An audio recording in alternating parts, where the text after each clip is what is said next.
how to export data or download statements on Revolut. So if you'd like to export a data or even download a certain statement on Revolut, it is very simple to do so. You might need those data for various reasons, right? And it's very actually simple to find them. All you have to do is go ahead and first of all make sure to launch the Revolut app, and you want to go to the statements option. Now first select the account from which you would like to view the statement of or the data of, right? In this case I'll just select this main account here.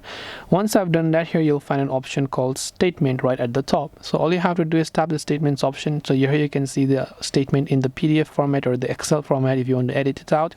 In the PDF it will be uneditable, so you can also choose the date from where to which date that you want to view the statement of.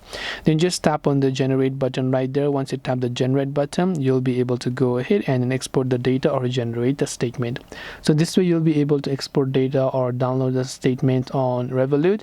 I hope that this video really helped you. If you have got any further questions, feel free to also leave them down in the comment section below. As always, thank you very much for watching till the end of this tutorial, and see you soon as always in our next video.